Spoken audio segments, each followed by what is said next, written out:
Hello guys, welcome back to my YouTube channel. In today's video, I'm going to show you how to use Uber app. So for this, just simply download this app from your App Store or Play Store. After that, log to your account. Then you can either go to the service section, and here you can select different service offered by Uber. You can also send packages to different locations using Uber in case if you want to go for a trip or a ride. You can use Uber. You can also rent a car if you want to. You can reserve a ride for you on a different time and date according to your needs and requirements. In case if you want to go for a ride from one location to another using Uber, simply open up the home section of it. After that, on the top, you will be able to find the option of where to simply click on it.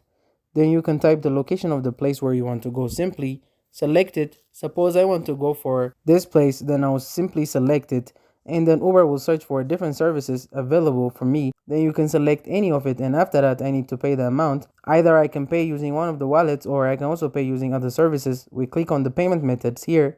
Cash is also available. There you can add other payment methods as well. You can add a voucher code if you have one, and this way you will be able to make the payment for that particular ride, and this is how you will be able to use Uber. Thank you guys for watching this video. If this video was helpful, don't forget to like and subscribe to my YouTube channel.